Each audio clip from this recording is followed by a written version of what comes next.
परम पूज्य गुरुदेव की जीवन गाथा। चेतना की शिखर यात्रा। गांव घर में बजी बधाई। संवत 1968 में आश्विन कृष्ण पक्ष की त्रयोदशी तिथि अर्थात 20 सितंबर सन 1911 की बात है। आगरा जलेसर मार्ग पर स्थित उस गांव की हवेली में सुबह 9 बजे श्री राम का जन्म हुआ। पितृपक्ष चल रहा था। सनातन धर्म की मान्यता के अनुसार इन दिनों शरीर छोड़ना और जन्म लेना दोनों ही विलक्षण है। कहते हैं कि जो लोग देह छोड़ते हैं वे परलोक में ज्यादा भटकते नहीं हैं। उनकी ऐसी कोई भोग वासना शेष नहीं रह जाती कि उसकी तृप्ति के लिए अशरीरी अवस्था में रहना पड़े। वे आत्माएं या तो सीधे पितृलोक चली जाती हैं अथवा नया शरीर धारण कर लेती हैं। इस अवधि में जन्म लेने वाली आत्माएं भी मुक्त प्राय होती हैं।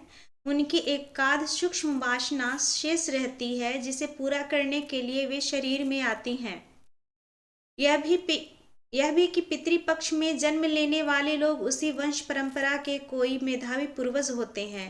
वे अपनी परंपरा को आगे बढ़ाने, उसे समृद्ध करने, गौरव बढ़ाने या पिछले जन्मों में जिन लोगों का अनुग्रह उपकार रह गया हो उसे चुकाने के लिए आते हैं।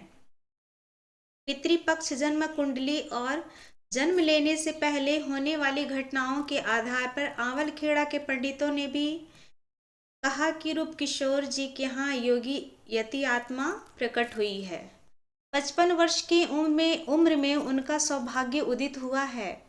शिशु का जन्म घर में ही नहीं गांव में भी उल्लास का विषय बन गया। 30-40 घर थे। गायों के आने, मधुमक्खियों के छत्ते बनाने, ताई जी की कही हुई बातें आश्चर्यजनक रूप से चरितार्थ होने की चर्चा आसपास के घरों में ही नहीं बल्कि गांवों में भी फैल गई थी। धर्म धारणा और लोकोत्तर ज्ञान के सहज बोध के चलते बुजुर्ग ग्रामीण उन सब का आना सहज लगा। विशेष लगा तो यह कि गांव में साधु सन्यासियों का आना जाना बढ़ गया। पहले कभी इक्का दुक्का साधु ही भूले भटके आते थे। शिशु का जन्म होने के बाद 4-5 सन्यासी प्रतिदिन आने लगे। जिस दिन जन्म हुआ उस दिन 10 बजे एक ऊंचा पूरा और तेजस्वी सन्यासी हवेली के बाहर आकर खड़ा हो गया। रुदन सुनकर उसने बच्चे को देखने की इच्छा व्यक्त की। ताई जी को संकोच हुआ, लेकिन पंडित जी के समझाने पर मान गई। बच्चे को देखकर सन्यासी ने दोनों हाथ ऊपर उठाए और दीर्घायु यशस्वी होने का आशीर्वाद देकर वापसी का रुख कर लिया। ताई जी ऐसा बताया करती थीं कि श्री राम के जन्म होने के बाद कोठरी में मधुर संगीत गूंजने लगा। अगले दिन सुबह तक मंत्रों के पाठ और रामायण की धुन सुनाई देती रही।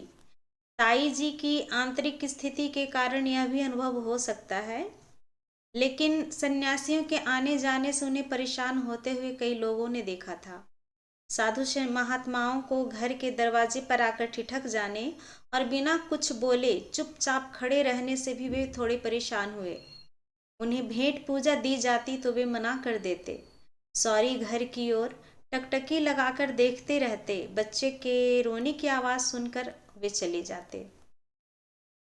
साधुओं के आने से पंडित जी को भी अजीब तो लगता था, लेकिन वे परेशान नहीं होते थे। ताई जी परेशान होती तो उन्हें समझा बुझा देते।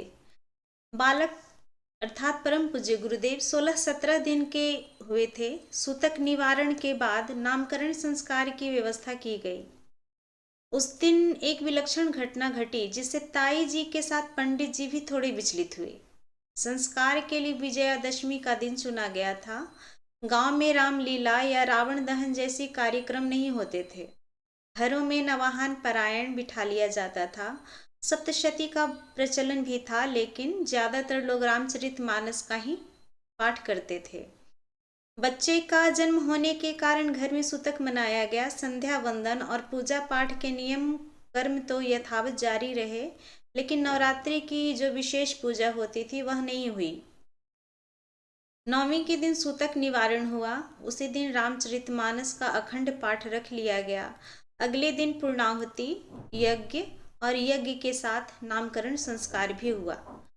मानस पूर्णाहुति, यज्ञ और संस्कार आयोजन में गांव के लगभग सभी लोग आए। विजयादशमी के दिन लोगों का आना शुरू हुआ। जो भी आया उसने देखे कि हवेली के द्वार पर एक सन्यासी खड़ा हुआ है। अर्थात जब भी कोई गुरुदेव के यहाँ आते तो उनके दरवाजे पर सभी लोग देखते कि कोई ना कोई सन्यासी खड़ा हुआ है। उसके बाद कुछ देर बाद वहां एक साध्वी भी आ गई। दोनों में कोई संवाद नहीं हुआ, लेकिन नामकरण आरंभ होने तक वे एक ही जगह विचल रहे। संस्कार आरंभ हुआ तो दोनों अंदर आ गए। ताई जी की गोद में लेटे शिशु को दोनों अपलक देखते रहे। संस्कार आरंभ हुआ तो ताई जी की निगाह उन दोनों पर पड़ गई। पहली बार देखकर वे सहम गई और शिशु को पल्ले से ढकने लगी। साधु ने कहा, रहने दे माई, लाल को देख लेने दे, जी भरकर देख लेने दे, फिर पता नहीं हम देख पाए या नहीं। साधु ने अपनी ओर इंगित किया था कि पता नहीं हम लोग बाद में रहें या ना रहें, लेकिन ताई जी को लगा कि वह अब बच्चे के बारे में कुछ कह रहे हैं। उन्हें गुस्सा आ गया।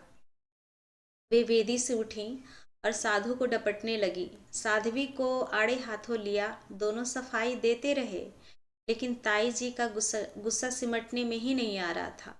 पंडित जी उठे और उनके मुंह से अनायास ही निकल आया, रहने दो श्री राम की माँ, तुम्हारे बच्चे का कोई अनिष्ट नहीं होगा, वह कुशल मंगल ही रहेगा। सन्यासियों में भी जगी ललक। कहते हैं कि जब गुरुदेव का जन्म हुआ था तब सन्यासियों का आना जाना बढ़ गया था, क्योंकि हमारे गुरुदेव कोई ऐसे सामान्य पुरुष नहीं थे।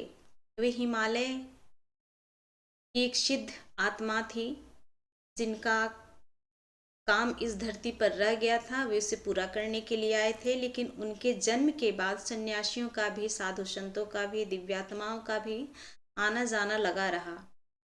पंडित जी का कहना था कि साधु ने कहा, हम जाते हैं माई, लेकिन हमारी थोड़ी सी बात मानना, बच्चे का नाम श्री राम ही रखना, जो उसके पिता के मुंह से अपने आप निकला। यह प्रभु की इच्छा है। पंडित जी ने साधु के मत में अपना मत मिला दिया। सन्यासी और योगिनी को फिर ताई जी ने कुछ नहीं कहा। वे संस्कार संपन्न होने तक अपने स्थान पर खड़े रहे। शिशु के नामकरण में पिता और अनाहुत सन्यासी की अनियोजित सहमति थी। किसी और दिन एक वृद्ध सन्यासी 1.5 घंटे तक हवेली के सामने खड़े रहने की एक और घटना है। ताई जी उस दिन बहुत घबराई हुई थी और बड़बड़ाती हुई घर से निकली थी। सन्यासी का व्यक्तित्व देखकर वे ठिठक सी गई। कतर भाव से उन्होंने कहा, मेरे बच्चे पर नजर क्यों गड़ाते हो? क्या बिगाड़ा है उसने आपका? सन्यासी ने आश्वस्त किया कि हम बच्चे का मंगल करने नहीं, उसका दर्शन करने आए हैं। और ऐसी भावना आई थी कि हिमालय की एक सिद्ध आत्मा आपकी गोद में आई है। हम लोगों को किसी तरह पता चला तो हम लोग देखने आए हैं, एक झलक देखकर चले जाएंगे। रख लिया और झलक दिखाकर मुड़ते हुए बोली, अब मैं किसी को अपने लाडले की झलक नहीं दिखाऊंगी। साधु बाबा यहाँ नहीं आया करें। अपने कमरे में जाकर अपने इष्ट द्वारिकाधीश के सामने बैठ गई और देर तक रोती रही।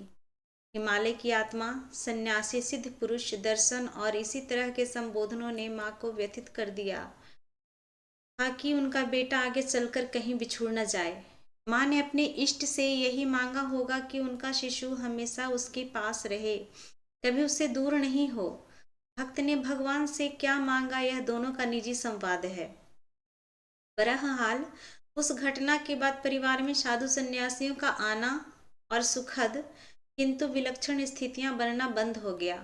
शुरू के 3-4 साल बाल लीलाओं और शिशु के हाथ पांव चलाने से लेकर तोतली जबान में बोलते देखकर माता पिता के प्रसन्न होने में ही बीत गए। श्री राम के जन्म के 2.5-3 साल बाद परिवार में एक और कन्या आई। उनका नाम रखा गया किरण देवी। कालांतर में दूसरी बहन भी आई थी। उसका नामकरण अग्रज अर्थात श्री राम के नाम से ही रखा गया था। उनका नाम था राम देवी। बहन के जन्म लेने के बाद माता का ध्यान थोड़ा बंटना ही था। अभी तक भोजन बनाने से लेकर पूजा पाठ करने और आगंतुकों की देखभाल करने तक माँ की निगाहें बेटे पर ही रहती। माँ अपने पुत्र को और पिता परिवार के भरोसे कम ही छोड़ती। जन्म के समय सन्यासियों के आने और उनके द्वारा कही गई चित्र विचित्र बातें ताई जी के मन मस्तिष्क में हमेशा गूंजते रहती। यह अज्ञात भय सताता रहता कि कोई सन्यासी श्री राम पर अपनी छाया न डाल जाए। किरण देवी का जन्म हुआ तो ताई जी को दूसरों का भरोसा करना पड़ा। इस मामले में भी उन्होंने पुत्र को सिर्फ पिता के हवाले ही छोड़ा। बेटी की देखभाल के साथ वे श्री राम का पूरा ध्यान रखती।